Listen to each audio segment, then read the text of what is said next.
जय हिंद दोस्तों, स्वागत है एग्जाम कोचिंग सेंटर में। बीपीएससी टीआरई 1 का जो आपका 9-10 के क्लास के लिए एग्जाम लिया गया था, उसमें हिस्ट्री से पूछा हुआ जितना भी क्वेश्चन है, आज हम लोग उस सभी क्वेश्चन का डिस्कस करेंगे। तो चलिए शुरुआत करते हैं। देखेंगे हिस्ट्री से पहला पूछा हुआ क्वेश्चन था आपका सिंधु घाटी सभ्यता। सिंधु घाटी सभ्यता के प्रमुख नगर का नाम क्या है जिसका पश्चिमी एशिया से व्यापारिक संबंध था। क्वेश्चन की अगर बात किया जाए, क्वेश्चन नंबर एक में पूछा है सिंधु घाटी सभ्यता के प्रमुख नगर का नाम क्या है जिसका पश्चिमी एशिया से आपका व्यापारिक संबंध था। तो इसका आंसर आपका बन जाएगा, तो कौन सा हो जाएगा? कालीबंगा हो जाएगा। कौन हो जाएगा? कालीबंगा। अब यहां पर जानेंगे कालीबंगा की बात किया जाए तो कालीबंगा कहां पे पड़ता है आपका? राजस्थान के हनुमानगढ़ जिले में। कहां पे पड़ता है? राजस्थान के हनुमानगढ़ जिले में पड़ता है। अगर बात करें कालीबंगा की खोज किन्होंने किया था? अमलानंद घोष के द्वारा किया गया। किनके द्वारा किया गया था? अमलानंद घोष के द्वारा किया गया था। उसके बाद अगर यहां पर ऑप्शन ए की बात किया जाए, रोपड़ कौन सी नदी के किनारे बसा हुआ है? सतलज नदी के किनारे है। और कहां पे है आपका? यह पंजाब में पड़ता है। कौन सी राज्य में है? पंजाब में। तो रोपड़ आपका सतलज नदी के किनारे कहां पर अवस्थित है? पंजाब में अवस्थित है। अब बात करें यहां पर लोथल की, अगर चर्चा करें तो लोथल कहां हो जाएगा? भोगवा नदी के किनारे। भोगवा नदी के किनारे कहां पे? गुजरात के अहमदाबाद जिले में है। कौन सा जिले में है? गुजरात के अहमदाबाद जिले में है। अब बात करें कि लोथल की खोज किनके द्वारा किया गया? एस.आर. राव। किनके द्वारा किया गया? एस.आर. राव के द्वारा किया गया। तो क्या क्या देखे यहां पर अगर बात किया जाए तो सबसे पहले देखे रोपड़ सतलज नदी के किनारे कहां पर बसा हुआ? पंजाब में। लोथल भोगवा नदी के किनारे गुजरात के अहमदाबाद जिले में है। इसकी खोज, लोथल की खोज किन्होंने किया था? एस.आर. राव ने किया था। उसके बाद अगर लोथल की और विशेषता की बात किया जाए, लोथल को जहाजों का गोदी कहा जाता है, अर्थात डाक यार्ड। क्या कहेंगे? डाक यार्ड कहेंगे। क्या कहा जाता है? डाक यार्ड। तो लोथल को जहाजों का गोदी कहा जाता है, या आपको डाक यार्ड के नाम से जाना जाता है। किनको? लोथल नगर को। अब इसके अलावा हम लोग जितना भी सिंधु सभ्यता की बात करें तो उसमें जितना भी आपका नदी के बारे में चर्चा किया गया, सारी चीज को हम लोग देख लेते हैं एक बार पुनः। तो यहाँ पे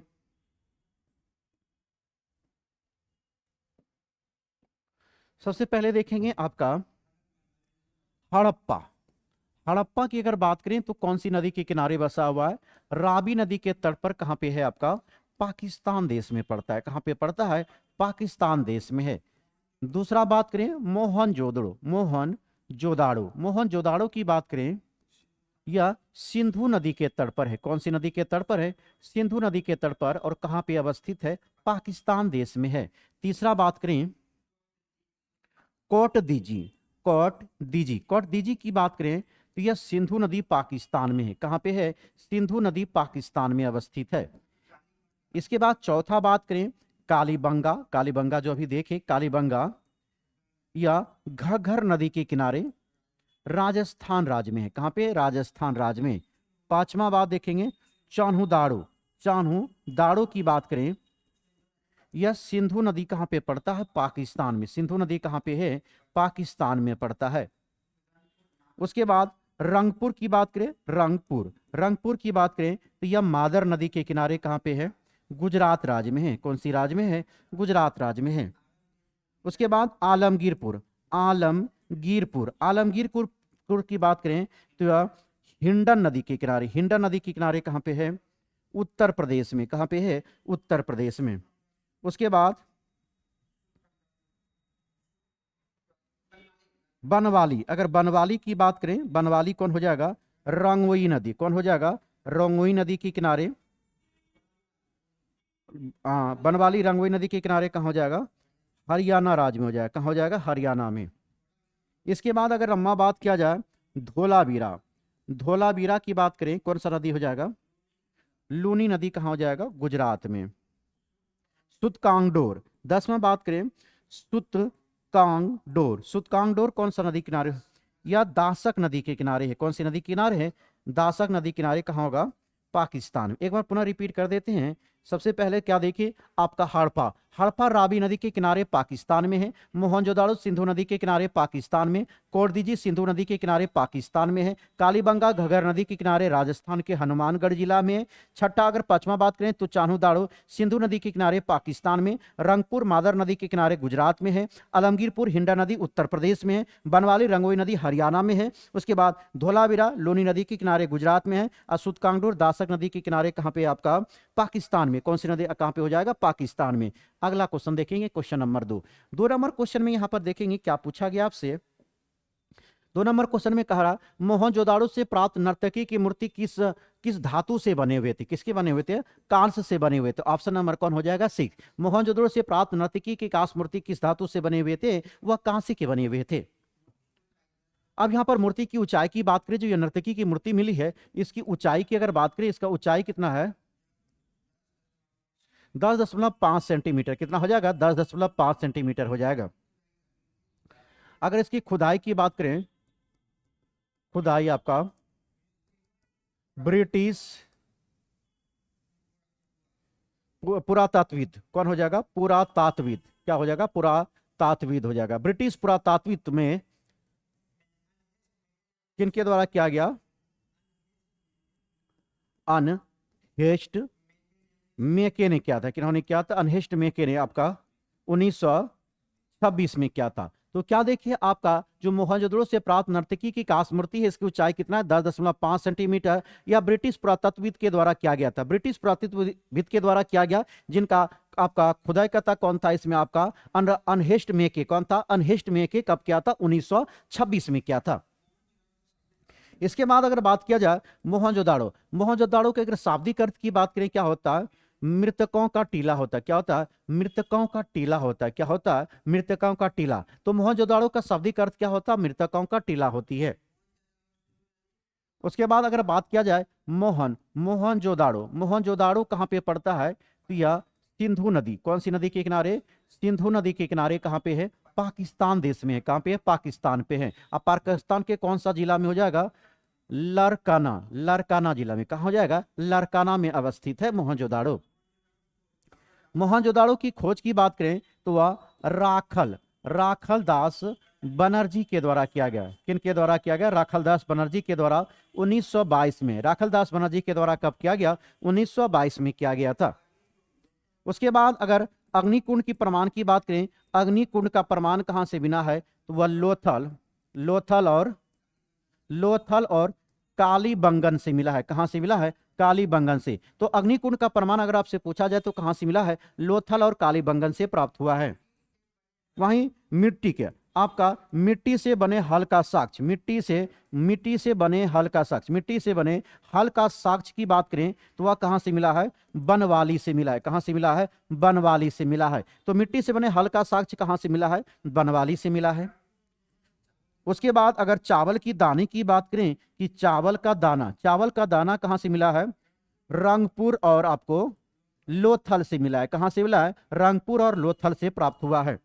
उसके बाद घोड़े का अस्थि पंजर की बात करें, यह कहां से मिला है? सुतकोदा कालीबंगन और हो जाएगा लोथल से। कहां से मिला है? लोथल से मिला है। क्या देखे, आपका घोड़ा का अस्थि पंजर कहां से मिला है? सुतकोदा कालीबंगन और कहां से मिला है? लोथल से। सुतकोदा कालीबंगन और कहां से मिला है? लोथल से मिला है। अगर बात करें कि सिंधु सभ्यता का लिपि भाव चित्रात्मक है, कैसी है? भाव चित्रात्मक। सिंधु सभ्यता का लिपि कैसी है? भाव चित्रात्मक है। एक बार पुनः जल्दी से देख लेंगे इसमें क्या क्या जाने। मोहनजोदाड़ो सिंधु नदी के किनारे पाकिस्तान के लरकाना जिला में अवस्थित है। मोहनजोदाड़ो की खोज राखलदास बनर्जी ने कब किया? 1922। मोहनजोदाड़ो की खोज 1922 में किन्होंने किया था? राखलदास बनर्जी ने। अग्निकुंड का प्रमाण कहां से मिला है? लोथल और कालीबंगन से प्राप्त हुआ है। मिट्टी से बने हल्का साक्ष्य कहां से मिला? बनवाली से मिला है। उसके बाद चावल की दाने का प्रमाण कहां से मिला? रंगपुर और लोथल से मिला है। और घोड़े का अस्थि पंजर तो सुतकोदा कालीबंगन और लोथल से प्राप्त हुआ। सिंधु सभ्यता की लिपि कहां से मिली? सिंधु सभ्यता की लिपि कैसी थी? भाव चित्रात्मक थी। कैसी थी? भाव चित्रात्मक। अगला क्वेश्चन 3 नंबर देखेंगे। 3 नंबर क्वेश्चन आपसे क्या पूछ रहा है? 3 नंबर क्वेश्चन की बात करें तो सिंधु घाटी सभ्यता में किस जानवर की पूजा आपका प्रमाण मिले हैं? तो किसका था? कुबड़ वाला सांड। कुबड़ वाला बैल कहिए या कुबड़ वाला सांड कहिए, क्या कह रहा है? सिंधु घाटी सभ्यता में किस जानवरों की पूजा के प्रमाण मिले हैं? तो किनका मिला है? कुबड़ वाले बैल का। अगला क्वेश्चन देखेंगे, क्वेश्चन नंबर 4 नंबर क्वेश्चन क्या है? ऋग्वेद में कितने सूक्तों का संकलन है? तो इनमें से कोई नहीं होगा, क्योंकि इसमें 1020, 1017, 1080, तो उपरोक्त में से कोई नहीं। ऋग्वेद में कितने सूक्त है? तो इसके सूक्त की बात करें तो कितना हो जाएगा? 1028 सूक्त है। कितना सूक्त है? 1028 सूक्त है। मंडल कितना है आपका? 10 मंडल है। उसके बाद ऋचाएं की बात करें, ऋचाएं कितनी है? 10,462 ऋचा है। तो ऋग्वेद में 1028 सूक्त है। ऋग्वेद में 1028 सूक्त, 10 मंडल, और ऋचाएं कितनी है? 10,462 ऋचाएं हैं। अगर बात करें ऋग्वेद के 2 से 7वें मंडल, 2 से लेकर 7वें मंडल जो है यह प्राचीनतम मंडल है।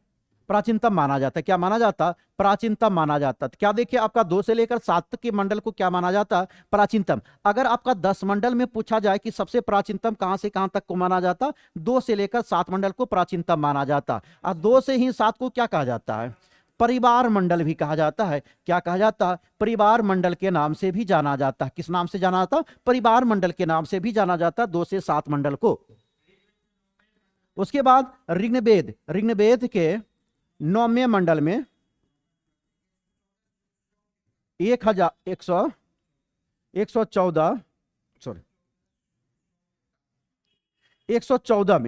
में क्या है? सोम देवता जो सूर्य को समर्पित है। किसको समर्पित है? सोम को। तो ऋग्वेद के 9वें मंडल किसको समर्पित है? सोम देवता, सूर्य को समर्पित है। इसका उल्लेख कौन से में मिलता है? 114 में मिलता है। वहीं बात अगर 10वें मंडल की बात करें, 10वें मंडल में 4 वर्णों का उल्लेख किया गया। कितने वर्णों का किया गया? 4 वर्णों का उल्लेख किया गया है। उसके बाद आपका ऋग्वेद की बात किया जाए, ऋग्वेद में कितने ब्राह्मण ग्रंथ है? ऋग्वेद में कितना ब्राह्मण ग्रंथ है? 2 ब्राह्मण ग्रंथ है। एक आपका ऐतरेय, कौन है आपका? ऐतरेय। दूसरा है कौस्तकी। दूसरा क्या है? कौस्तकी। ऋग्वेद में 2 ब्राह्मण ग्रंथ है, एक ऐतरेय है, दूसरा क्या है? कौस्तकी है। अब हम लोग जान लेते हैं, या तो ऋग्वेद की विशेषता जाने, अब हम लोग वेद के बारे में, टोटल वेद के बारे में जान लेते हैं। टोटल वेद की बात किया जाए तो वेद कितना है आपका? 4 वेद है, जिसमें हो जाएगा ऋग्वेद, यजुर्वेद, सामवेद और कौन हो जाएगा? अथर्ववेद हो जाएगा। अथर्ववेद। इन चारों वेदों को अगर जोड़ा जाए, इन सभी वेद को क्या कहा जाता है? संहिता कहा जाता। लेकिन ऋग्वेद, यजुर्वेद और सामवेद, इन तीनों वेदों को क्या कहते हैं? वेद त्रयी कहा जाता। क्या कहते हैं? वेद त्रयी के नाम से जाना था। तो ऋग्वेद, सामवेद, यजुर्वेद और अथर्ववेद को, चारों वेदों को सम्मिलित रूप से क्या कहते हैं? संहिता कहा जाता है। जबकि ऋग्वेद, यजुर्वेद और सामवेद को क्या कहा जाता? वेद त्रयी के नाम से जाना जाता है। अगर बात करें इसमें यजुर्वेद को क्या कहा जाता? अधर्यो। वेद का मतलब क्या होता है? सबसे पहले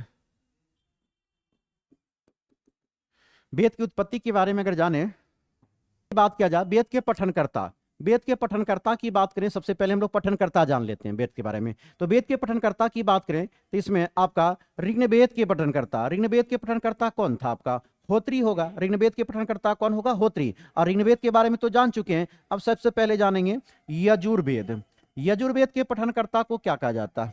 अधर्यु। ऋग्वेद आपका यजुर्वेद के पठनकर्ता को क्या कहा जाता?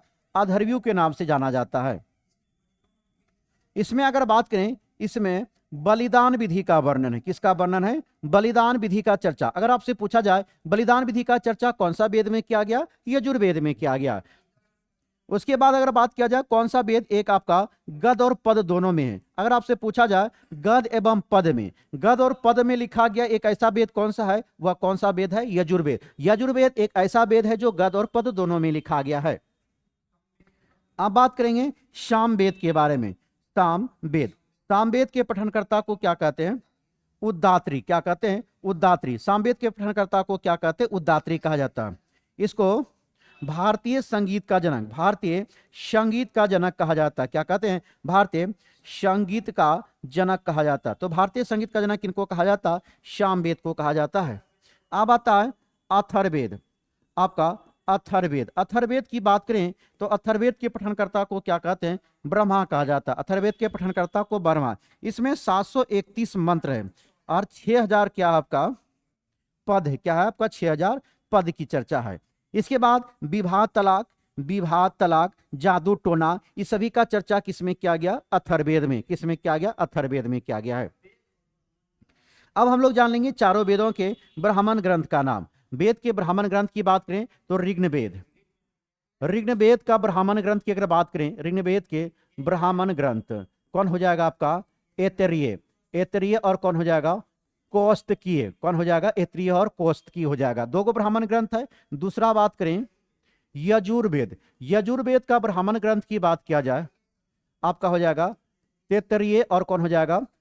सतपथ हो जाएगा। तैत्तरीय और कौन हो जाएगा? सतपथ। उसके बाद सामवेद। सामवेद का ब्राह्मण ग्रंथ का नाम क्या है? पंचवीस है। क्या नाम है? पंचवीस है। इसके बाद चौथा कौन आता है? अथर्ववेद। अथर्ववेद के ब्राह्मण ग्रंथ का नाम क्या है? गोपथ होगा। क्या होगा? गोपथ। क्या होगा? गोपथ। तो ऋग्वेद के ब्राह्मण का नाम ऐतरेय और कौस्तकी है। यजुर्वेद के ब्राह्मण ग्रंथ का नाम तैत्तरीय और सतपथ है। सामवेद के आपका ब्राह्मण ग्रंथ का नाम पंचवीस। अथर्ववेद का क्या हो जाएगा? गोपथ हो जाएगा। अगला क्वेश्चन देखेंगे पांचवा। पांचवा कहा जाए कृताजुनियम के लेखक कौन है? तो कृताजुनियम के लेखक कौन होगा? भारवी होगा। ऑप्शन में आपका नहीं है तो इसमें कौन हो जाएगा? उपरोक्त में से कोई नहीं। कृताजुनियम के लेखक कौन है? भारवी है। अगर बात करें भारवी, भारवी कौन वंश के दरबार में रहता था?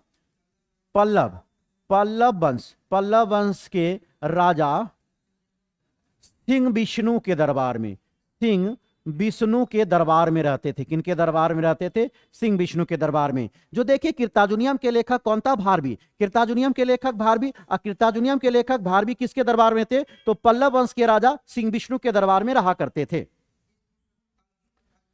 अगर बात करें कि आपका कृताजुनियम की पुस्तक में जो आपका अर्जुन एवं किरात वैशधारी शिव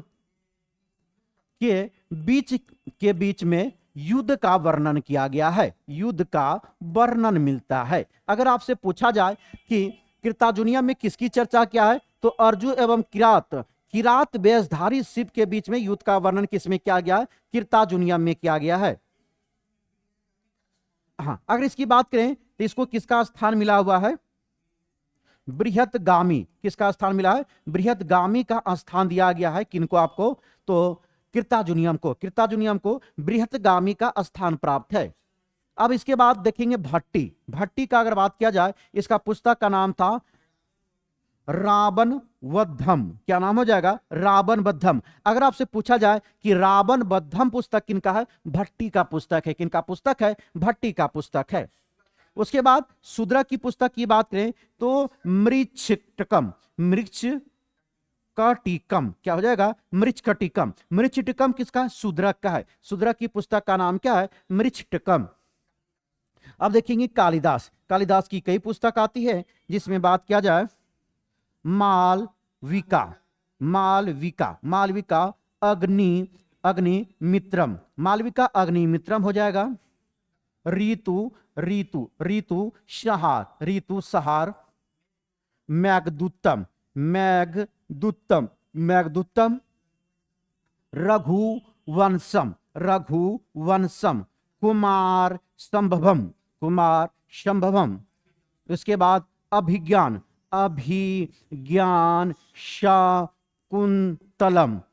शकुंतलम किनका है? कालिदास का है। क्या क्या जाने यहां पर हम लोग? तो सबसे पहले बात किए भट्टी के पुस्तक का नाम क्या था? रावण वधम किनका है? भट्टी का। मृच्छकटिकम के लेखक कौन थे? शूद्रक। कालिदास की कई पुस्तक आता है, जिसमें मालविका अग्निमित्रम किनका है? कालिदास का है। ऋतु सहार किनका है? कालिदास का है। मेघदूतम किनका है? कालिदास का है। रघुवंशम किनका है? कालिदास का है। कुमार संभवम किनका है? कालिदास का। अभिज्ञान शकुंतलम किनका है? कालिदास का है। अगला क्वेश्चन देखेंगे, क्वेश्चन नंबर 6 नंबर की बात करें, वैदिक काल में प्रयुक्त पुर का अर्थ क्या होता है? किसका अर्थ पूछ रहा है? पुर का अर्थ पूछ रहा है। तो पुर का अर्थ क्या हो जाएगा? दुर्ग होता है। पूरब का अर्थ क्या होता है? दुर्ग होता है। सबसे पहले देखेंगे वैदिक काल को क्या भाग में बांटा गया है?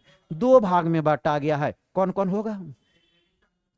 एक आपका ऋग्वेदिक काल, एक होगा ऋग्वेदिक काल, दूसरा होगा उत्तर वैदिक काल, दूसरा होगा उत्तर वैदिक काल। अगर दोनों की ईस्वी की बात करें 1500 से लेकर 1000 ईसा पूर्व हो जाएगा आपका ऋग्वेदिक, और उत्तर वैदिक काल हो जाएगा 1000 से लेकर 600 ईसा पूर्व हो जाएगी।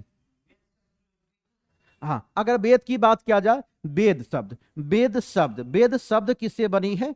आपका विद धातु से बना। किससे बना है? विद धातु से बना है। वेद की बात करें, वेद शब्द किससे बना है? विद धातु से बना है।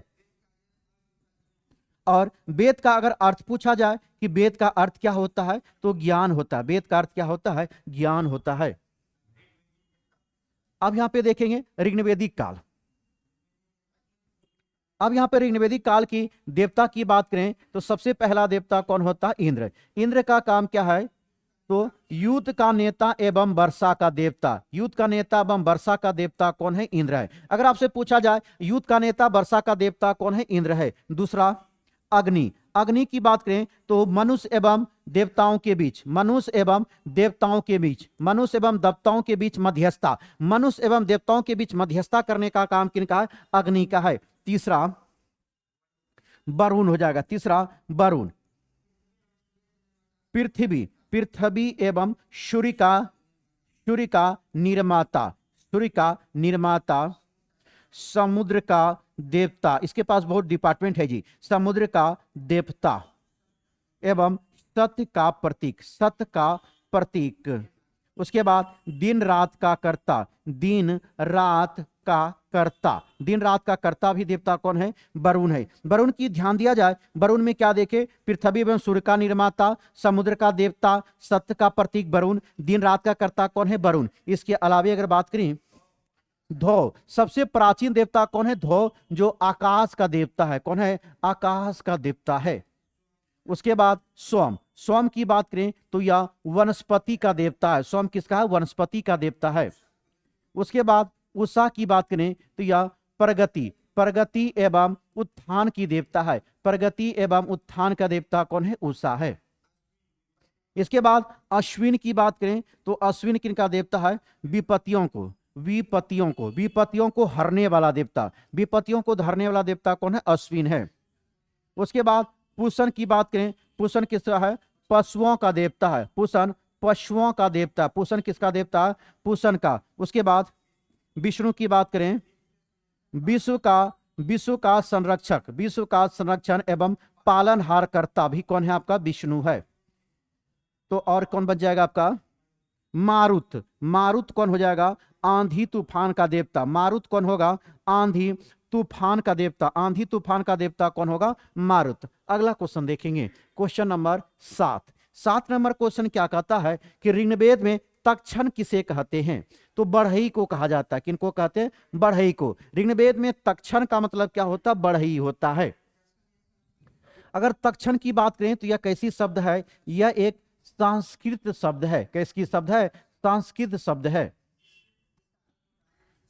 इसका अर्थ क्या होता है? जिसके पास बढ़ई गिरी है वह क्या करेगा? अपना जीविका चला सकती है। जिसके पास बढ़ई गिरी वह क्या करेगा? अपना जीविका चलाएगा। तो तक्षण क्या है? एक संस्कृत शब्द है। इसका अगर प्रयोग की बात करें तो मनुस्मृति जैसे धर्मशास्त्र में किया गया है। धर्मशास्त्र में किया गया। किसमें किया गया? धर्मशास्त्र। अगर आपसे पूछा जाए कि तक्षण जैसे शब्द का प्रयोग कहां पे मिलता है, तो मनुस्मृति जैसे धर्मशास्त्र में किसका प्रयोग किया गया? तक्षण। और तक्षण का मतलब क्या होता? बढ़ई होता है। उसके बाद ऋग्वेदिक समाज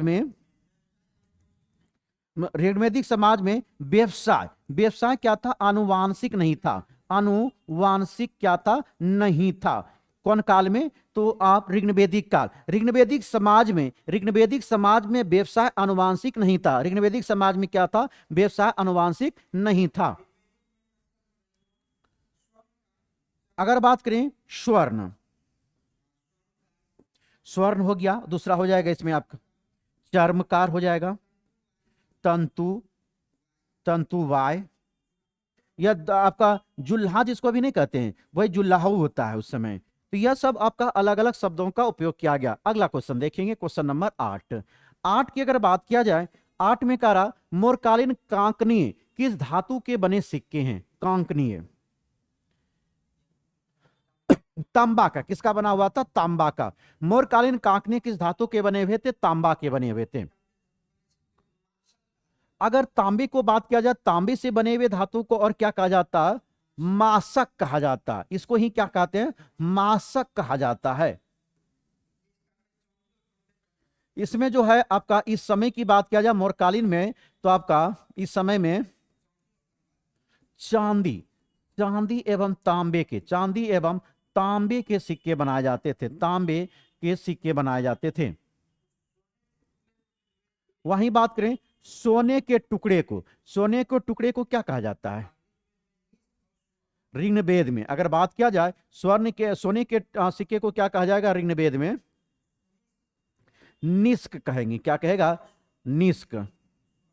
और स्वर्ण कहा जाता, क्या कहा था? निष्क और स्वर्ण के नाम से जाना जाता है। चांदी के सिक्के को, चांदी के सिक्के को क्या कहते हैं? चांदी के सिक्के को अगर बात करें कि सिक्के को क्या कहेंगे? कसारपन कहा जाता है। क्या कहते हैं?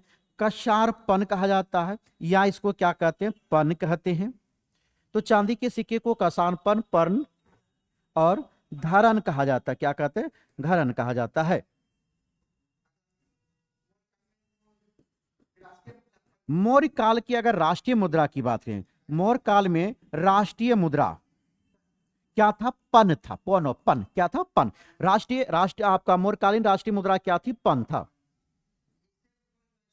अगर बात करें पन के ऊपर में क्या क्या था, तो शौर्य, अर्धचंद्र, अंध्र चंद्र, मयूर, पीपल, इस सारा चीज का क्या था? उसमें अंकित किया गया था।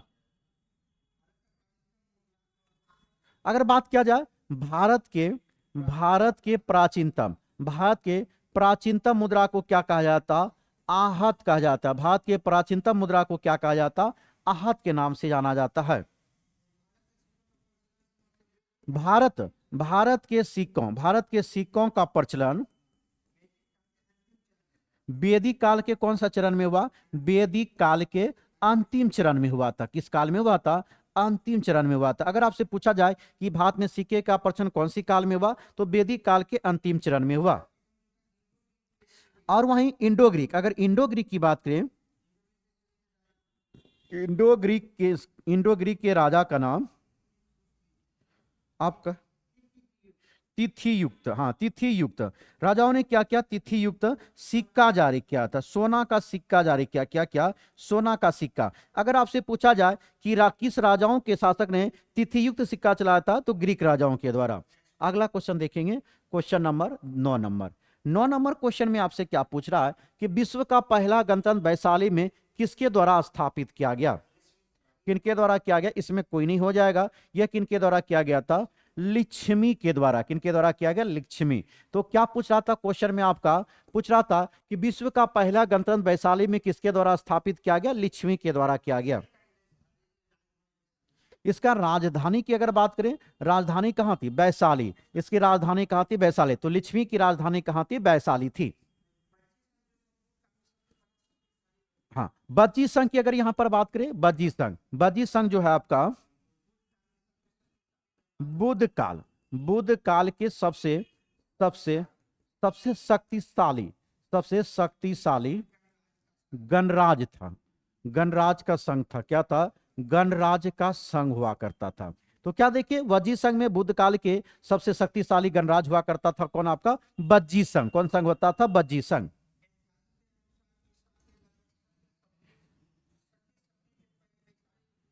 ऐतिहासिक में अगर देखा जाए छठी सदी, ऐतिहासिक के छठी सदी का आपका पहला गणतंत्र कौन था?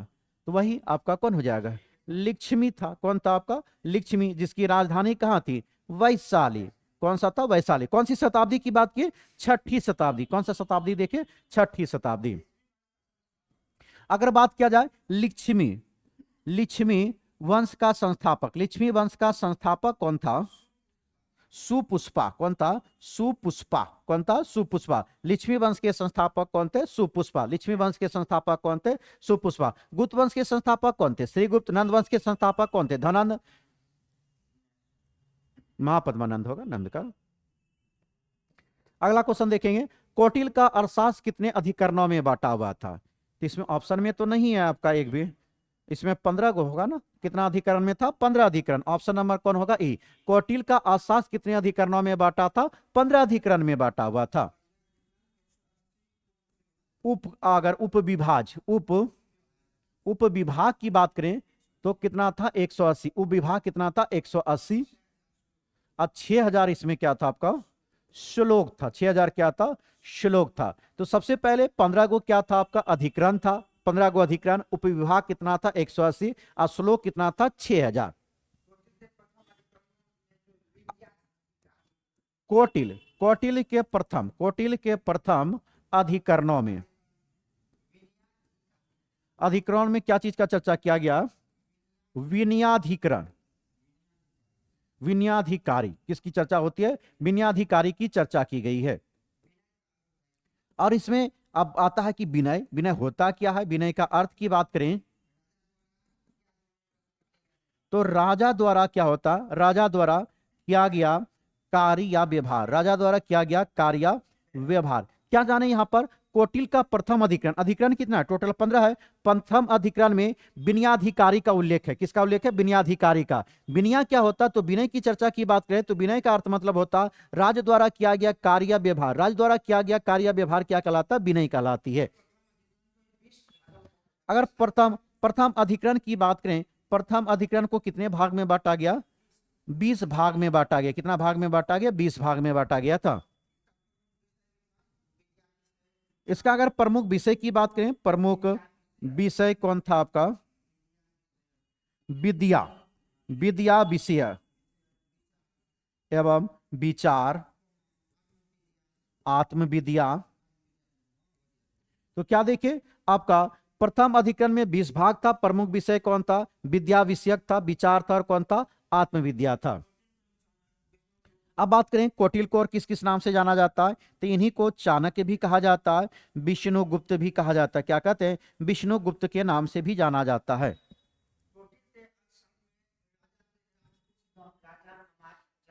अगला देखेंगे क्वेश्चन नंबर हम लोग 11 नंबर क्वेश्चन में क्या कह रहे? 11 कह रहा है इल्तुतमिश ने बिहार में अपना प्रथम सूबेदार किसे नियुक्त किया था? तो इनमें से कौन हो जाएगा? कोई नहीं, क्योंकि यह तो अलग व्यक्ति था। तो इल्तुतमिश में बिहार ने अपना प्रथम सूबेदार किसके नियुक्त किया? तो कौन था आपका? मलिक जानी को। किनको नियुक्त किया था? मलिक जानी को। तो आपसे क्वेश्चन पूछा था इल्तुतमिश ने बिहार में अपना प्रथम सूबेदार किसको नियुक्त किया था? मलिक जानी को नियुक्त किया था। अगर बात किया जाए मुस्लिम राज्य का स्थापना कहां पे? बिहार और बंगाल में। बंगाल में किन्होंने किया था? बख्तियार खिलजी ने किया था। किन्होंने किया था? बख्तियार खिलजी ने। तो बिहार और बंगाल में मुस्लिम राज्य की स्थापना किन्होंने किया था? बख्तियार खिलजी ने किया था। अब वहीं बात करें दिल्ली सल्तनत का। दिल्ली सल्तनत का प्रथम आपका शासक कौन था? इल्तुतमिश। कौन था? इल्तुतमिश था। कौन था आपका? इल्तुतमिश था। अगर बात करेंगे इल्तुतमिश तो इन्होंने आपका सुल्तान की वैधानिक पद खलीफाओं से प्राप्त किया था। वैधानिक पद कहां से प्राप्त किया था? खलीफाओं से प्राप्त किया। कहां से प्राप्त किया था? खलीफाओं से प्राप्त किया था। तो सुल्तान पद की वैधानिक पद को कहां से प्राप्त किया था? खलीफाओं से प्राप्त किया था। किन्होंने? इल्तुतमिश ने। इल्तुतमिश को ही क्या कहा जाता? आपका गुलामों का गुलामों का क्या कहा था? गुलाम के नाम से जाना था। तो गुलामों का गुलाम किनको कहा जाता? इल्तुतमिश को ही कहा जाता है। अगर इल्तुतमिश की बात करें, इल्तुतमिश कौन सी जाति से था? इल्बरनी जनजाति से कौन आपका बिलोंग करता था? इल्तुतमिश। और इन्होंने ही आपका शुद्ध अरबी सिक्का को भी जारी किया। शुद्ध अरबी सिक्का को चलाने वाला कौन था? इल्तुतमिश था, जिसमें कि चांदी का क्या चलाया था? टांका। इल्तुतमिश ने चांदी का क्या चलाया? टांका। और तांबे का क्या चलाया था? जीतल। क्या चलाया था? जीतल। तांबे का क्या चलाया? जीतल। तो चांदी का टांका, तांबा का जीतल चलाने वाला कौन था? आपका इल्तुतमिश था। अगला देखेंगे 12 नंबर। 12 नंबर में क्या दिया है क्वेश्चन? 12 में कह रहा है बिरसा मुंडा का कार्यक्षेत्र कौन सा था? तो कौन हो जाएगा? रांची। बिरसा मुंडा का कार्यक्षेत्र कौन था? रांची था। अगर मुंडा विद्रोह अगर बात किया जाए, मुंडा विद्रोह हुआ कब था? 1899 से लेकर 1900। मुंडा विद्रोह कब हुआ था? 1899 से लेकर 1900 के बीच में हुआ था। नेतृत्वकर्ता की बात करें, इसका नेतृत्वकर्ता कौन था? यही बिरसा मुंडा। कौन था आपका? बिरसा मुंडा। कौन थे? बिरसा मुंडा। तो इसका नेतृत्वकर्ता कौन था? बिरसा मुंडा थे। अगर बात किया जाए बिरसा मुंडा ने अपने आप को क्या कहा?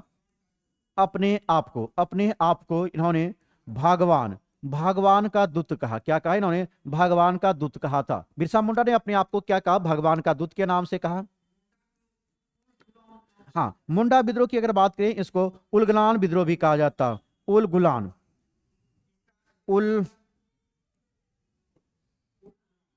उलगुलान विद्रोह कहा जाता है। वहीं बात करें बिरसा मुंडा को और किस नाम से जाना था? जगत पिता कहा जाता। क्या कहते हैं? जगत पिता के नाम से जाना जाता। जगत पिता के नाम से भी किनको जाना जाता है? बिरसा मुंडा को जाना जाता है। 3 मार्च 1900 ईस्वी, 3 मार्च 1900 को चक्रधर, एक था आपका कौन सा? चक्रधर जंगल में इसको सोई हुई अवस्था में पकड़ा गया था। अगर आपसे पूछा जाए कि बिरसा मुंडा को गिरफ्तार कब किया गया, तो 3 मार्च 1900 को गिरफ्तार किया गया। कौन सा जंगल से? चक्रधर जंगल से गिरफ्तार किया गया, सोई हुई अवस्था में। इसकी मृत्यु की बात करें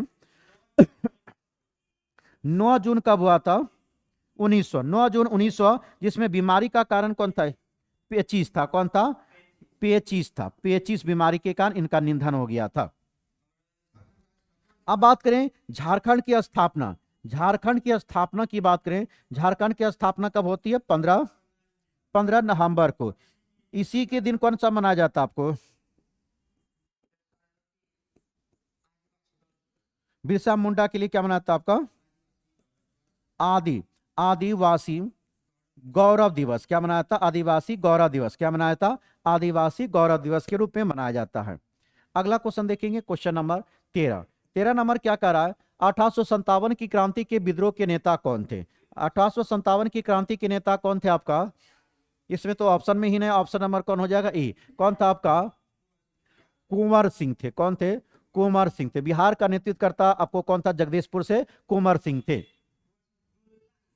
कुंवर सिंह ने जो ये आपका युद्ध लड़ा था, यह किस कला के लिए जाने जाते थे? गुरिल्ला युद्ध।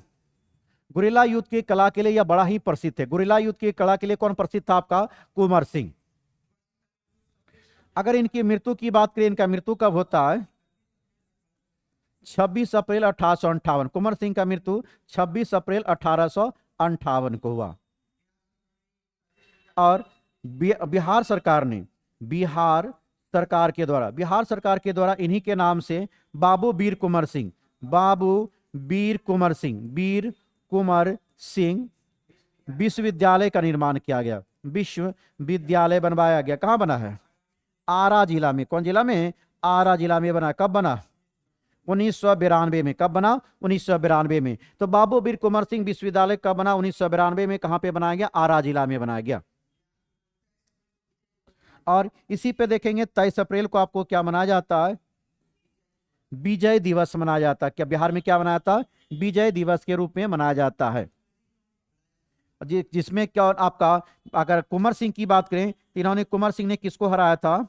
ली ग्रांट को। किनको हराया था? ली ग्रांट को हराया था। किनको हराया था? ली ग्रांट को हराया था। तो ली ग्रांट को बाबू वीर कुंवर सिंह के द्वारा हराया गया 23 अप्रैल को। इसलिए 23 अप्रैल को क्या मनाया जाता? विजय दिवस के रूप में मनाया जाता। किस रूप में मनाया जाता? विजय दिवस के रूप में मनाया जाता। अगला क्वेश्चन देखेंगे 14 नंबर। 14 नंबर क्वेश्चन आपसे क्या पूछ रहा है? 14 में दिया है कि मगध की प्रथम राजधानी कौन सी थी? गिरिब्रज व राजगीर। ऑप्शन नंबर कौन होगा? सी। मगध की प्रथम राजधानी कौन सी थी? गिरिब्रज व राजगीर थी। यह जो है आपका 5 पहाड़ियों से घिरा हुआ, यह 5 पहाड़ियों से घिरा हुआ क्षेत्र है। अगर बात करें पुराणों के अनुसार, मगध का पहला राजवंश कौन हो जाएगा? पहला राजवंश राजनेता कौन हो जाएगा इसमें? तो बृहद्रथ थे। कौन थे? बृहद्रथ का बेटा कौन था इसमें? जरासंध। कौन था? जरासंध। तो पुराणों के अनुसार मगध का पहला राजवंश कौन हुआ? बृहद्रथ वंश हुआ। कौन हुआ? बृहद्रथ। अगर आपसे पूछा जाए कि पुराना कौन सा सबसे आपका पुराना राजवंश कौन हो जाएगा? बृहद्रथ राजवंश हो जाएगा। मगध की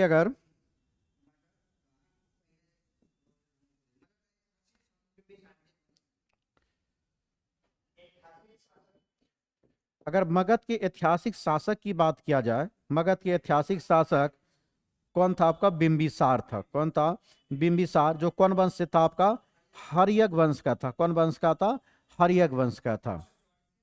इन्होंने अपना शासन कब से कब किया था? 544 से लेकर 492 ईसापुर तक, 492 ईसापुर तक किया था।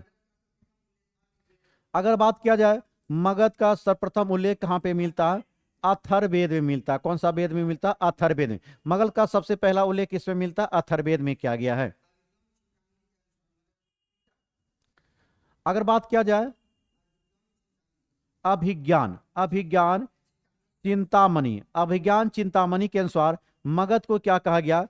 कीकट कहा गया। क्या कहा गया? कीकट। अभिज्ञान चिंतामणि के द्वारा मगध को क्या कहा गया? कीकट कहा गया है।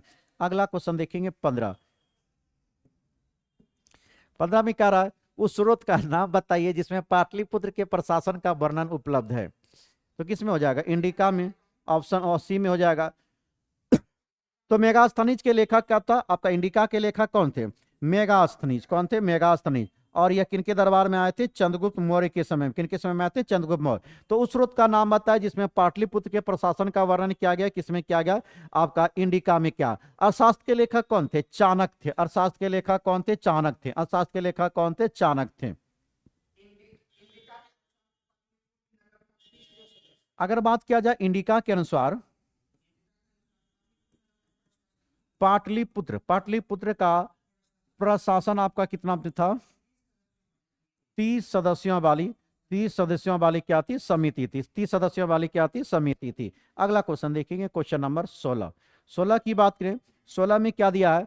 मदद ए मास मुगल प्रशासन में किससे संबंधित था? तो यह विद्वान को दी जाने वाली राजस्व मुक्त भूमि का था। कौन था? विद्वानों को दी जाने वाली राजस्व मुक्त भूमि। तो मदद ए मास मुगल प्रशासन में किससे संबंधित था? तो विद्वानों को दी जाने वाली राजस्व मुक्त भूमि था। अगर मदद ए मास की बात करें तो इसको और किस नाम से आता?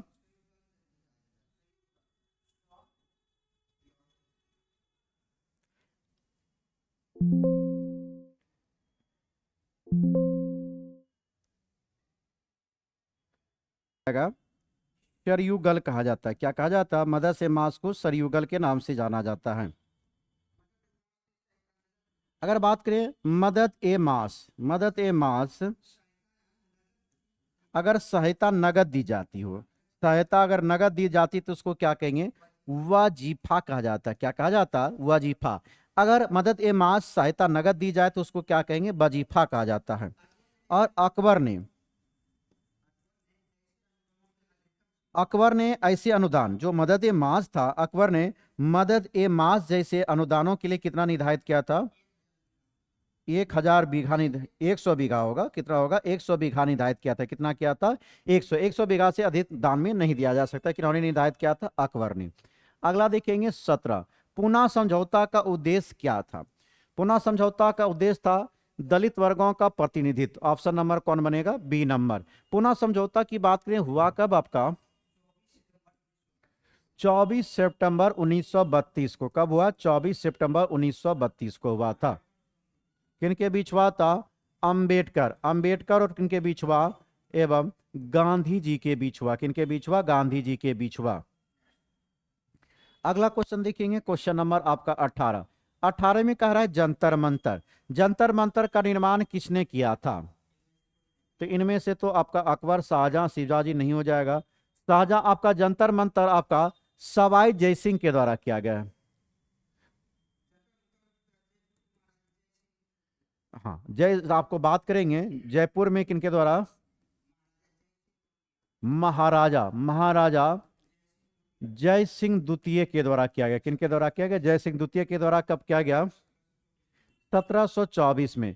तो जंतर मंतर का निर्माण जयपुर में महाराजा जय सिंह द्वितीय के द्वारा कब किया गया, 1724 में किया गया।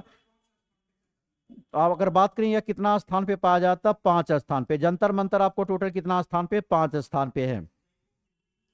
जयपुर पहला हो जाएगा, जयपुर, दूसरा दिल्ली, मथुरा, और हो जाएगा उज्जैन, और वाराणसी। कहाँ हो जाएगा, वाराणसी में हो जाएगा। क्या देखिए, अगर आपसे पूछा जाए जंतर मंतर कितने जगह पर, 5 जगह पर है। जयपुर, दिल्ली, मथुरा, उज्जैन, और कहाँ पे हो जाएगा, वाराणसी में हो जाएगी। अगर अकबर की बात किया जाए, इन्होंने किसका कार्य किया था, फतेहपुर फतेहपुर सीकरी, फतेहपुर सीकरी के बुलंद दरवाजा का निर्माण, बुलंद दरवाजा का निर्माण करता कौन थे, अकबर थे। शाहजहां की बात करें तो लाल किला और ताजमहल का निर्माण कराने वाला कौन थे, शाहजहां थे। शिवाजी आपका मराठा साम्राज्य के संस्थापक कौन थे, शिवाजी थे। अगला देखेंगे 19 नंबर। 19 नंबर में कह रहा है कि वंदे मातरम की रचनाकारक कौन थे, बंकिम चंद्र चटर्जी। कौन हो जाएगा, ऑप्शन ए। तो वंदे मातरम के रचनाकारक कौन थे, बंकिम चंद्र चटर्जी थे। यह कहां से लिया गया था, तो यह आनंद मठ से लिया गया। कहां से लिया गया, आनंद मठ से लिया गया है। आनंद मठ प्रकाशित कब हुआ था आपका, आनंद मठ आपका प्रकाशित हुआ था 1882 में। कब प्रकाशित हुआ था, 1882 में प्रकाशित हुआ था। और इसको पहली बार गाया कब गया, 1896 के कलकत्ता अधिवेशन में, जिसकी अध्यक्षता रहीमतुल्ला सयानी कर रहे थे। कौन कर रहे थे, रहीमतुल्ला सयानी। तो 1896 के कलकत्ता अधिवेशन में पहली बार वंदे मातरम को गाया गया, जिसकी अध्यक्षता कौन कर रहे थे, रहीमतुल्ला सयानी कर रहे थे। अगला क्वेश्चन देखेंगे, क्वेश्चन नंबर 20 में कह रहा क्रिस्टोफर कोलंबस। क्रिस्टोफर कोलंबस 1492 में अमेरिका का महान खोजकर्ता किस देश द्वारा वित्त पोषित किया गया था, किनके द्वारा किया गया, स्पेन के द्वारा। ऑप्शन सी हो जाएगा। क्रिस्टोफर कोलंबस 1492 में अमेरिका का महान खोजकर्ता किस देश द्वारा वित्त पोषित किया गया था, किनके द्वारा, आपका स्पेन हो जाएगा। यह कहां का था, तो इटली के जेनेवा का। कहां का रहने वाला था, जेनेवा का रहने वाला था।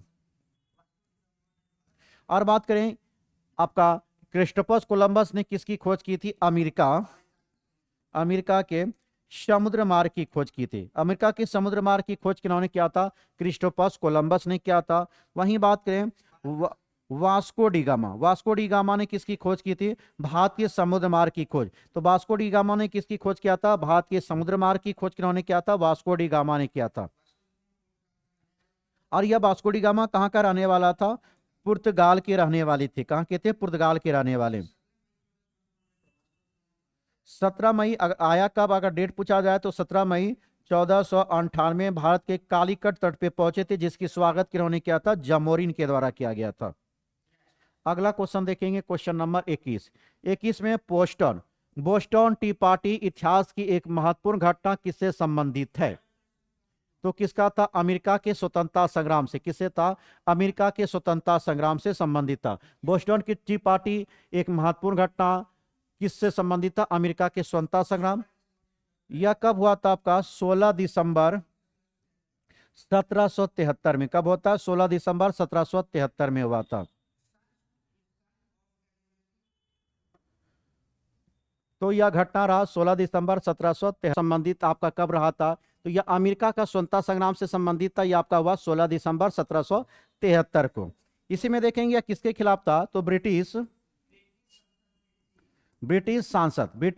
सांसद के टी अधिनियम वही जो चाय कहते, टी अधिनियम के क्या था, यह खिलाफ था, टी अधिनियम के खिलाफ में था। उसी में बात किया जाए 342 चाय की पेटियों को अमेरिकी देशभक्त ने बोस्टन हार्बर, बोस्टन हार्बर हास्टर में क्या क्या था, जहाज से इसको नीचे फेंक दिया गया।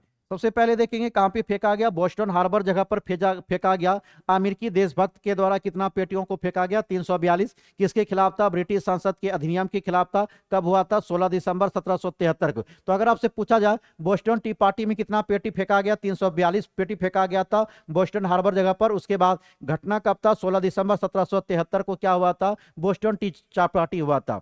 अगला क्वेश्चन देखेंगे आपका 22 नंबर। 22 नंबर क्वेश्चन क्या कहता है, अमेरिका के इतिहास में 4 जुलाई 1776 क्यों महत्वपूर्ण मानी जाती है। तो क्यों माना जाता है, अमेरिका के स्वतंत्रता की घोषणा के लिए अमेरिका के इतिहास में 4 जुलाई 1776, 4 जुलाई 1776 को क्यों महत्वपूर्ण माना जाता है, अमेरिका स्वतंत्रता की घोषणा के लिए। अमेरिका की स्वतंत्रता संग्राम की बात करें, स्वतंत्रता संग्राम, अमेरिका के स्वतंत्रता संग्राम की बात किया जाए, यह 1775 से लेकर कब तक चला था, 1783 तक चला था। और 4 जुलाई को बात किया जाए, 4 जुलाई को क्या मनाया जाता है, तो अमेरिका अपना अपना स्थापना दिवस मनाता है। क्या मनाता है, अपना स्थापना दिवस मनाता अमेरिका कब, 4 जुलाई को।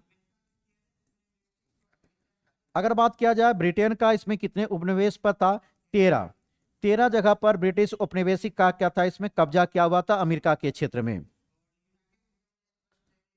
यूनाइटेड किंगडम ने 1783 में पेरिस के संधि के तहत क्या होता है, इसकी समाप्ति की जाती है। कौन सी संधि होता है, पेरिस की संधि के द्वारा 1783 में।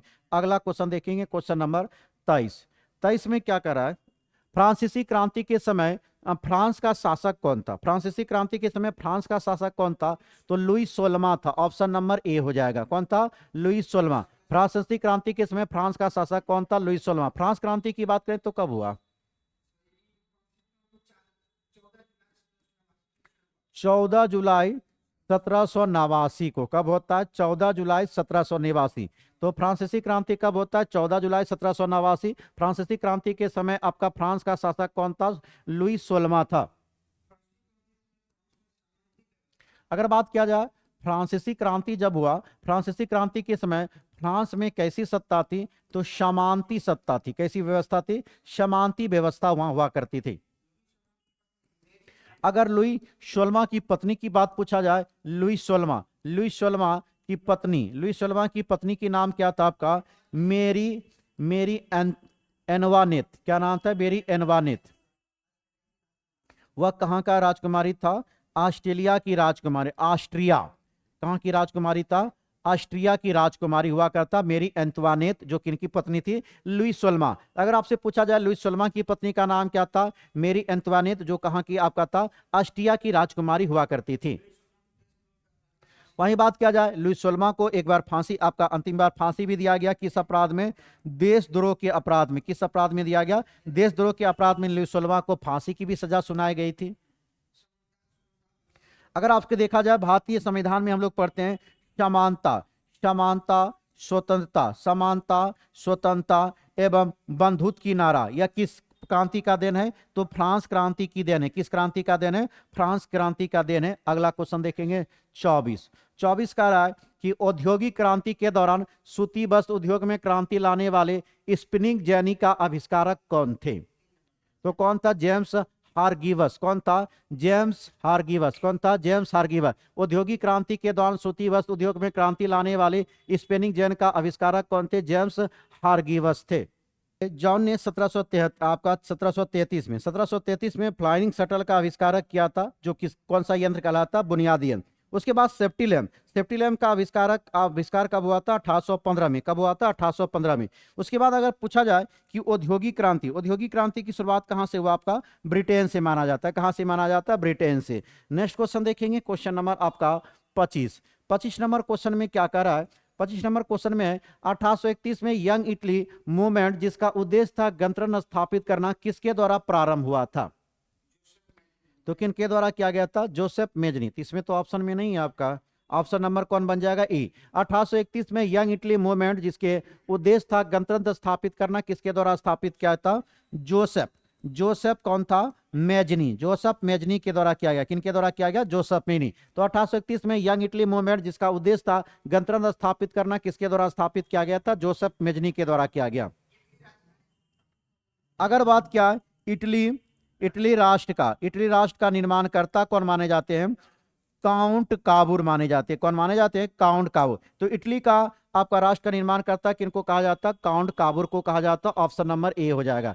तो इसमें आंसर तो आपका ई। तो इटली का निर्माण करता किनको कहा जाता? काउंट काबूर को कहा जाता है। अगला क्वेश्चन देखेंगे, क्वेश्चन नंबर 26। 26 में क्या कर रहा है? एकीकरण। जर्मनी के एकीकरण का वस्तुकार कौन था जो रक्त एवं लोह नीति का विश्वास करता था? तो कौन हो जाएगा? ओटो वान बिस्मार्क। कौन था? ओटो वान बिस्मार्क। जर्मनी की एकीकरण का वस्तुकार कौन था जो रक्त एवं लोह नीति पर विश्वास करता था? वह कौन था? ओटो वान बिस्मार्क था। अगर बात किया जाए बिस्मार्क कहाँ का था? यह पर्सा का शासक था। कहाँ का था? पर्सा का शासक हुआ करता था। अगर आपसे पूछा जाए जर्मनी का सबसे शक्तिशाली क्षेत्र कौन सा था? वह पर्सा ही था। कौन था? आपका पर्सा था। जर्मनी का सबसे शक्तिशाली कौन था? पर्सा ही था। बिस्मार्क, अगर जो यहां पर बिस्मार्क ने चर्चा किया है रक्त एवं लोह नीति, रक्त एवं कौन सा नीति? लोह नीति। इसका मतलब क्या होता है? युद्ध होता है। इसका मतलब क्या होता है? आपका युद्ध होता है।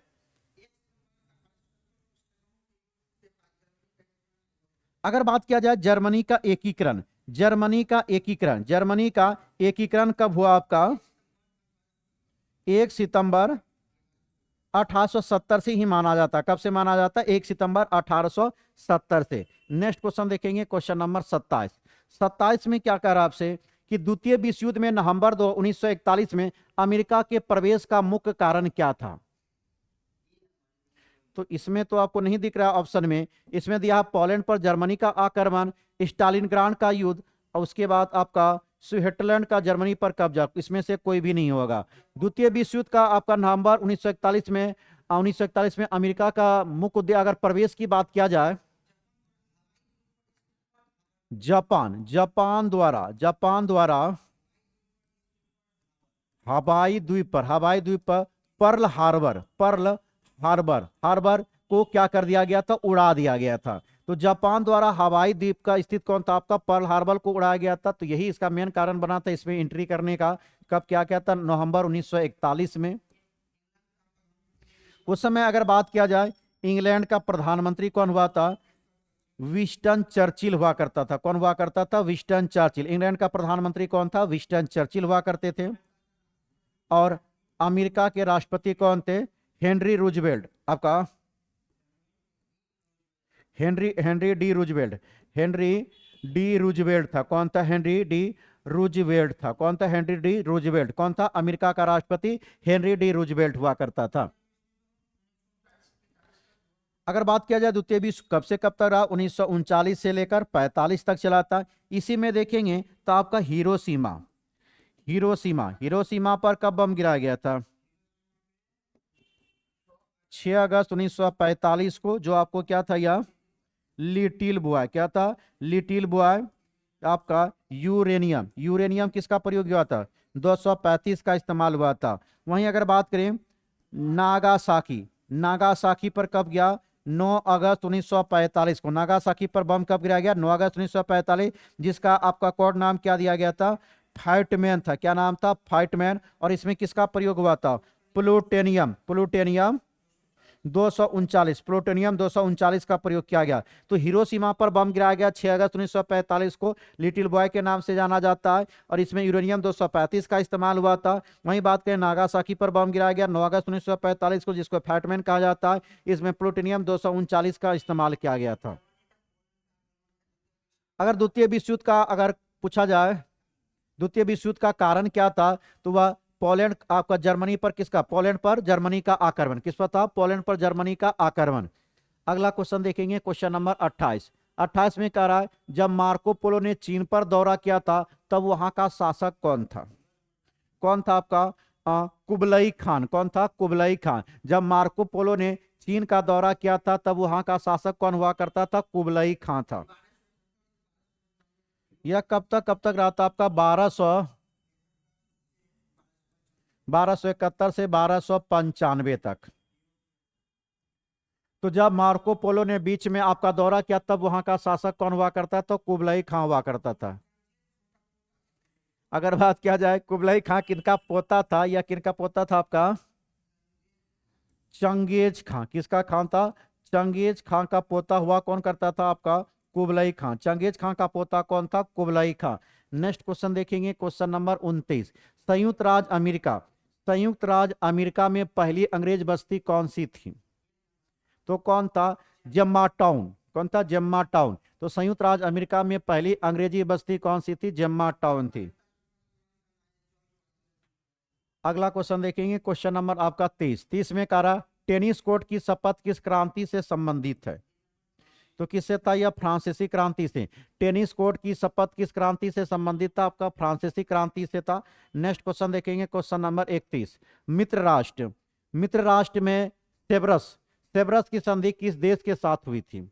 यह किसके था? आपका टर्की के साथ हुआ था। टर्की के साथ। मित्र राष्ट्रों में सेब्रस आपका सेब्रस की संधि किस देश के साथ हुआ था? टर्की। कब हुआ था ये आपका? 10 अगस्त 1920 को। कब हुआ था सेब्रस की संधि? 10 अगस्त 1920 को किया गया था। इसमें देखेंगे टर्की के आपका जो है इसमें समर्पण करने वाला देश अगर बात किया जाए, मिस्र हो जाएगा, सूडान हो जाएगा, साइप्रस होगा, इसके बाद मोरक्को, ट्यूनीसिया, मोरक्को, ट्यूनीसिया, टूनेशिया, अरब एवं सीरिया और मेसापोटामिया। कौन हो जाएगा? मेसापोटामिया। तो मिस्र, सूडान और आपका साइप्रस, मोरक्को, ट्यूनीसिया, अरब, सीरिया और कौन हो जाएगा? मेसोपोटामिया। ये सभी आपका क्या था? समर्पण करने वाले थे। अगर बात किया जाए भारत में, भारत में खिलाफत, भारत में खिलाफत, भारत में खिलाफत आंदोलन, भारत में खिलाफत आंदोलन का संबंध अगर पूछा जाए तो कौन संबंध किस संधि से था? तो वह सेब्रस की संधि से है। कौन सा आपका? सेब्रस की संधि। कौन सा आंदोलन? खिलाफत आंदोलन। भारत में खिलाफत आंदोलन कौन सी संधि से प्रेरित था? आपका सेब्रस की संधि से। अगला क्वेश्चन देखेंगे 32। 32 में क्या कह रहा है क्वेश्चन कि 1733 में फ्लाइंग शटल मशीन का आविष्कार किसने किया था? तो किन्होंने क्या था? जॉन ने। 1773 में, सॉरी 1733 में, 1733 में फ्लाइंग शटल मशीन का आविष्कार किसने किया था? जॉन ने किया था। अगला क्वेश्चन 33। किस संधि के द्वारा 30 वर्षीय युद्ध का समाप्ति हुई है? तो यह आपका होता वेस्टफेलिया की संधि, वेस्टफेलियो की संधि हुआ था। तो किस संधि के द्वारा 30 वर्षीय युद्ध का समाप्ति हुआ? वेस्टफेलियो की संधि। 30 वर्षीय संधि की बात करें, इसका डेट कब से कब हो जाए? 1618 से लेकर 1648। इसी बीत को क्या कहा गया? आपका 30 वर्षीय युद्ध के नाम से जाना गया, जिसमें संधि कौन हुआ था? वेस्टफेलिया की संधि के नाम से जाना जाता है। अगर आर्म्सबर्ग की संधि की बात करें तो यह हुआ था आपका 1555 में। कब हुआ था? 1555। आर्म्सबर्ग की संधि कब हुआ? 1855 में। उसके बाद अगर द्वानवन की अगर संधि की बात करें, यह हुआ था 4 जून 1920 को। कब हुआ था? 4 जून 1920 को। द्वानान की संधि कब हुआ था? 4 जून 1920 को। अगला क्वेश्चन देखेंगे 34। पेरिस, पेरिस शांति सम्मेलन में इटली का प्रतिनिधित्व किसने किया था? तो किन्होंने क्या था? ऑरलैंडो ने। किन्होंने क्या था? ऑरलैंडो। पेरिस शांति सम्मेलन में इटली का प्रतिनिधित्व किसने किया था? ऑरलैंडो के द्वारा किया गया था। अगर बात किया जाए प्रथम विश्व युद्ध, प्रथम विश्व युद्ध का कारण अगर आपसे पूछा जाए, ऑस्ट्रिया का, ऑस्ट्रेलिया, ऑस्ट्रेलिया के युवराज कौन था? आपका फर्डिनेंड। फर्डिनेंड, फर्डिनेंड पर क्या किया गया था? आपका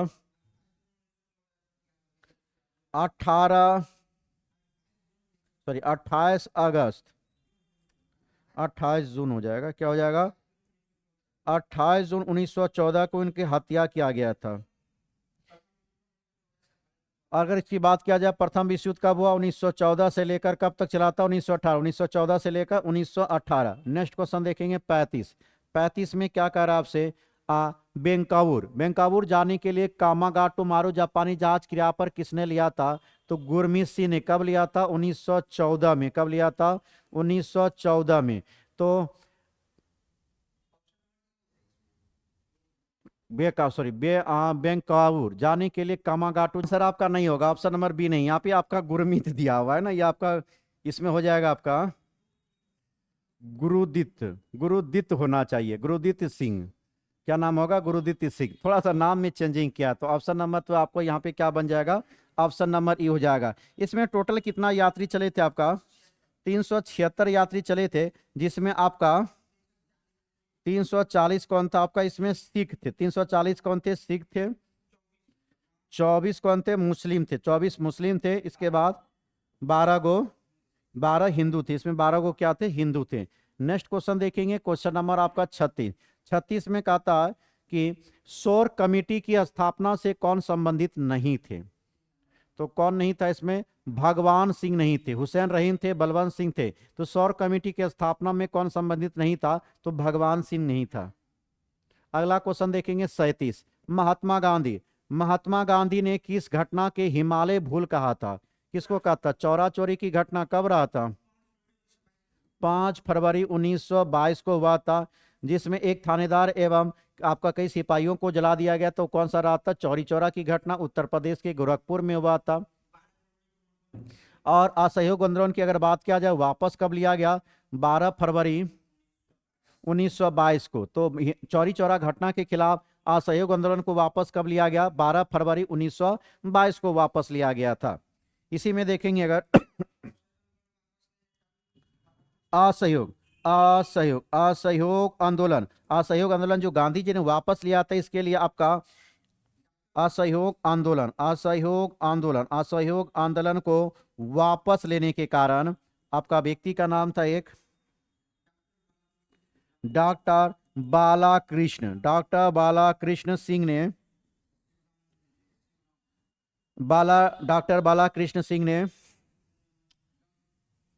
डॉक्टर बालाकृष्ण सिंह ने आपका असहयोग आंदोलन को आपका वापस लेने के कारण डॉक्टर बालकृष्ण सिन्हा ने क्या किया था? आपका निंदा प्रस्ताव लाया था। क्या लाया था? निंदा प्रस्ताव लाया था। किसके खिलाफ लाया गया था? तो असहयोग आंदोलन के वापस लेने के कारण डॉक्टर बालकृष्ण सिन्हा ने निंदा प्रस्ताव को लाने का काम किया था। उसी में देखेंगे असहयोग आंदोलन, असहयोग आंदोलन को वापस लेने के कारण आपका सुभाष चंद्र बोस ने जब आंदोलन जो है, जब आंदोलन चरम की ओर बढ़ रही हो, तो इसे वापस लेना क्या था? आपका राष्ट्रीय हित में क्या था? सही नहीं था। तो यह किन्होंने कहा था? सुभाष चंद्र बोस ने। किन्होंने कहा था? सुभाष चंद्र बोस। जब आपको कहा कि यह आंदोलन चरम स्थिति की ओर बढ़ रहा था, तो इसको वापस लेना राष्ट्रीय हित के लिए क्या था? सही नहीं था। किस आंदोलन के बारे में कहा गया? असहयोग आंदोलन के बारे में कहा गया। किन्होंने कहा था? सुभाष चंद्र बोस ने। और असहयोग आंदोलन को वापस लेने के कारण आपका निंदा प्रस्ताव लाने वाला कौन था? डॉक्टर बालाकृष्ण सिन्हा। कौन था? डॉक्टर बालाकृष्ण सिन्हा। अगला देखेंगे 38 नंबर। 38 क्या कहता? चटगांव शस्त्रागार पर हमले के दौरान कौन महिला क्रांतिकारी मारी गई थी?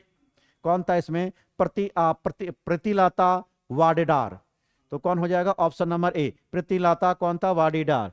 चटगांव षड्यंत्र की बात करें तो ये आपका मास्टर दा, एक व्यक्ति था जिनका नाम था आपका मास्टर दा के नाम से प्रचलित था। मास्टर दा के नाम से प्रचलित सूरसेन के नेतृत्व में किया गया था। किनके नेतृत्व में किया है? सूरसेन। तो सूरसेन को ही क्या कहता था? मास्टर दा के नाम से जाना जाता था। और चटगांव संयंत्र इसी के नेतृत्व में हुआ था, जिसमें एक व्यक्ति मारे गए थे जिनका नाम था आपका प्रीतिलता वाडेदार। अगला क्वेश्चन देखेंगे, क्वेश्चन नंबर 39। 39 में क्या है? 39 कह रहा है कि इनमें से कौन क्रांतिकारी काकोरी ट्रेंड एक्शन से संबंधित नहीं था? असफकुल्ला का तो है, राम प्रसाद बिस्मिल है, प्रफुल्ल चाकी इसमें नहीं था। ऑप्शन नंबर कौन हो जाएगा? C number. ऑप्शन कौन हो जाएगा? C number. यह घटना कब रहा था? काकोरी की घटना 9 अगस्त 1925 को। कब रहा था? 9 अगस्त 1925 को। कब हुआ था? 9 अगस्त 1925। इसमें मुख्यतः कितना व्यक्ति को गिरफ्तार किए गए? 10 व्यक्ति को गिरफ्तार किए गए थे, जिसमें आपका कौन था? असफकुल्ला खां। पहला व्यक्ति कौन था? अशफकुल्ला खां। कौन था? अशफकुल्ला खां। अगर अशफकुल्ला खां की बात करें तो पहला मुसलमान शासक था जो इसके लिए फांसी के तख्ते पर लटकने वाले व्यक्ति थे 27 वर्ष में। अगला देखेंगे क्वेश्चन हम लोग 40 नंबर, लास्ट क्वेश्चन है 40 नंबर। नवंबर 1913 को गदर का पहला अंक किस भाषा में प्रकाशित हुआ था? तो किस में हुआ था? उर्दू में। नवंबर 1 नवंबर 1913 को गदर का पहला अंक किस भाषा में प्रकाशित हुआ था? किस में हुआ था? उर्दू में हुआ था। यह आपका जो अगर बात किया जाए कि गदर गदर जो बात किया जाए, गदर का पहला अंक किसमें प्रकाशित हुआ था? उर्दू में। यह कैसा पत्रिका थी? तो आपका यह साप्ताहिक पत्र था। कैसा पत्र था? यह आपका साप्ताहिक पत्र हुआ करता था। उसके बाद 9 दिसंबर 1913 को जो यह छपा था किसमें था? गुरुमुखी में छपा था। किसमें था? गुरुमुखी में। और इसके अलावा यह हिंदी, अंग्रेजी और गुजराती में भी छपते थे। किसमें छपते थे? गुजराती में। इसमें बात करें आपका गदर पार्टी, यहां पे अगर देखा जाए गदर पार्टी की स्थापना कब होता है? 1913 में। किनके द्वारा किया गया?